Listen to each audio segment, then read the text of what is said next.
is an interesting matchup because, you know, Cloud will notoriously struggle against Squirtle, right? It's very, very difficult to deal with, and so Cal is going to try to hang out on Squirtle as long as possible, and really it's going to be a matter of can Anthony get a leg up, get some percentage down to kind of threaten Cal off of Squirtle, and then every other matchup is a whole lot easier.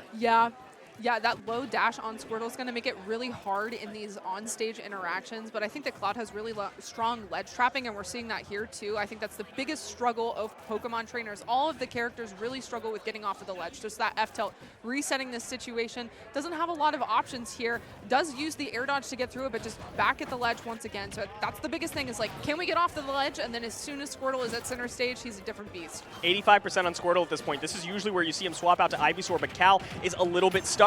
Knows that he can get some combo down before swapping off, and especially if you can get Cloud off stage before switching to Ivysaur, then you're in a great spot for an edge guard. But Cal, stubborn as ever, 98%, still staying on the Squirtle. This could be a problem. An up smash from Cloud would kill Squirtle, but would not kill Ivysaur. So you're getting yourself in a really precarious situation. Okay, just disengaging, catches the aggression there from Anthony, but that down air just 114 after hit gonna kill you. Yeah, and like you said, like switching to Ivy in those situations for the extra weight on the character is really beneficial. Thank you for explaining that. I forget to explain things sometimes, but you're absolutely totally right. Fine. It just like makes sense because Squirtle is such a light little guy, but he's a demon against sword characters a lot of the time, especially sword characters that are so gimpable like Cloud.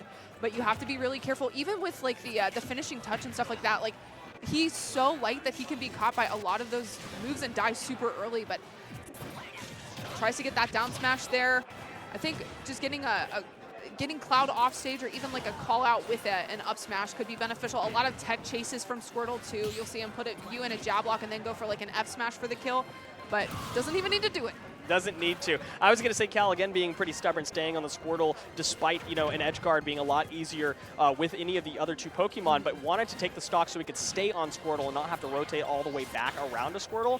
Instead, Anthony winds up SGing a little bit earlier than it maybe would have liked, and Cal gets to stay on Squirtle a little bit longer, but now we're at that same percentage as before. Yep. That's what I said was going to happen the first stock, and up smash would not have taken it on the heavier weight characters of Ivysaur or of Charizard, and now we have to rotate all the way back around to Squirtle because he hadn't swapped out, and you just took 45+% because you had to rotate through the Pokemon. It's a cyclical effect. It stinks because I feel like Pokemon trainers in general just have a character that they tend to gravitate towards, and it seems like Squirtle is the one for Cal, but when you're playing against a character like Cloud, you have to like drop it and just switch to the other character. And like you said, the ledge traps and the edge guarding from Ivy and Charizard are also very strong. Like the down air on Ivysaur and then also the F-tilt from Charizard are really good at catching the recovery from Cloud.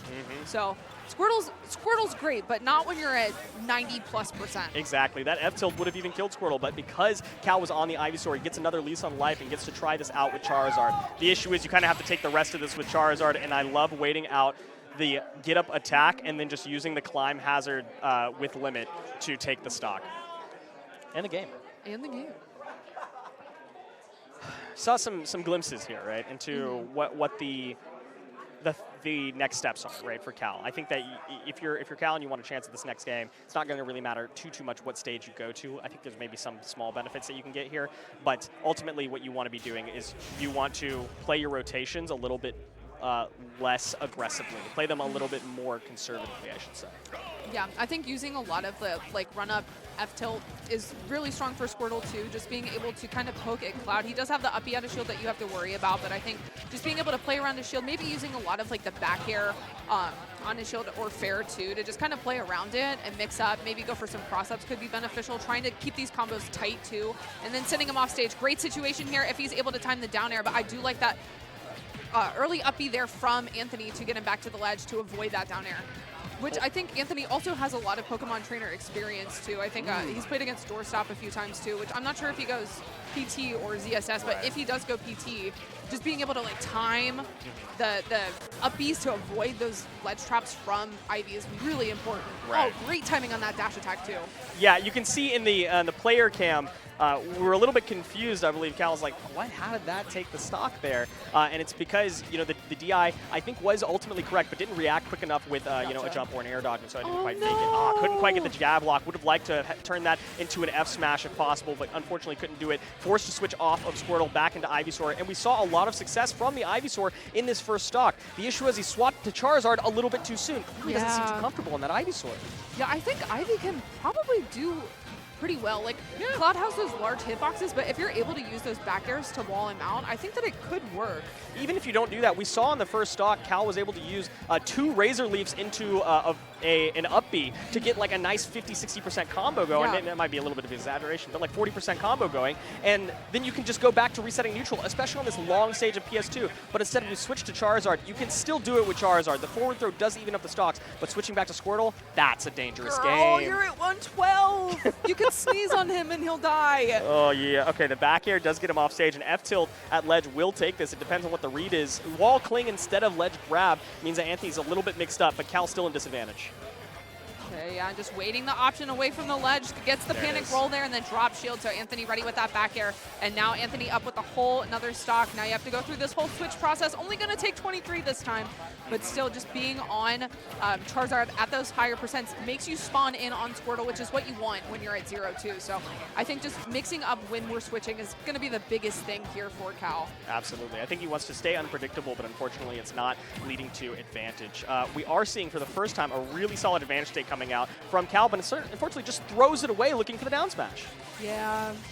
Okay, and again, just another aggressive uppie there from Anthony, preventing that potential ledge trap, but nice confirm there from Cal, gets that uppie, and I think went for the uppie there on Charizard for like the special switch. I think if you like, oh no, maybe not, I don't know. Starting an ledge trap here, Anthony. I like the run back, expecting the roll, gets the F-tilt out. Oh my goodness, the Flare Blitz does not connect. Actually resets neutral a little bit for Cal. It's fortunate. He's going to try to look for something really cheesy or cheeky, I think, at this point, because you can't really find good combos with Charizard to rack up the damage.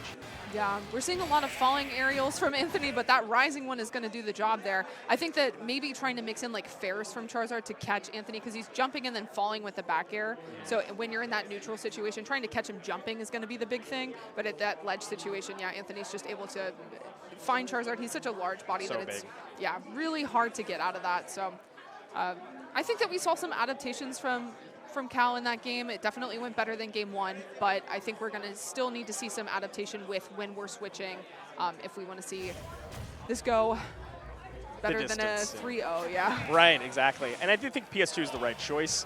It gives you a lot more room to play with, especially when you switch over to Ivysaur. You don't have like the best speed, but you have a lot of distance to work with. So you're right. It's just about maybe being a little bit more comfortable staying on the Ivysaur for a little bit longer. Even when you're in disadvantage, it's okay. You can recover. There are ways to do it a little bit more slowly. But I like the way that we've started this out. Cal has got a really nice opening for the first time this set. I love that empty land that we saw there too, and then going for the rising back air. Really good stuff there from Cal. 68% on Anthony, and then using that beefy uppie to go past the ledge to really strong stuff. Just poking on the shield, like I was saying, it's going to be really hard for Anthony to contest that, especially if you're on the back of his shield, because that back air is not going to catch you if you're Squirtle and you're down tilting on the ground, or F-tilting on the ground, but now you're in a tricky situation there. You're not going to be able to avoid that uppie when you're trying to go straight up, or the down air with that uppie when you're trying to go straight up. So really good stuff there to Cal. Yeah, that was a really aggressive edge guard that Anthony went for. Having the limit available to either use cross slash or climb hazard went too deep, and even the climb hazard with limit was caught out from the down air from Ivysaur, and it just goes to show Ivysaur is the only character that could have done that well, that effectively, that easily with that big of a hitbox. Be comfortable on the Ivysaur, and I think you'll see a whole lot more success as Cal is up 1 stock for the first time this set. Yeah, and it's so low committal too. Like he can just throw out that down air, and if it doesn't hit, he's not in a terrible situation. Floats right back to stage, Oh, very nice catch right there. That was the first time that I think we saw the limit blade beam be used, and as an edge guard, it's just such an effective tool. And it catches ledge too, so you do have to be really careful about how long you're hanging on to the ledge if he is blowing with that limit too. Resetting a little bit here. We have 0% Squirtle. That's exactly where you want to be if you're Cal. This is like the prime space to be in as Pokemon Trainer. If you are at low percentages, you have a stock or percentage advantage against your opponent, and you can hang out on Squirtle for as long as possible. You get a lot more reliable ways to rack up damage, but Anthony is not letting it go that easy. No jump either. This could be scary. Okay, but yeah, you're going to have that extra jump there with Charizard. Gets the footstool. I was looking for a crazy finishing touch read. Oh, sorry, I manifested. I feel bad. I feel like... Put that in your reel. Jesus Christ. That was amazing. And I feel bad too because if you just stayed on Ivysaur, I think Cal is way too worried about getting edge guarded by Cloud. Like, I don't think you need to be that worried about it. And so he's switching to Charizard to mix up the recovery timing, but the tether grab would have done just the same. And oh my goodness, again, switched off into the Charizard, and we got the footstool double dip. Anthony closes out the set in style in a 3-0. That was insane.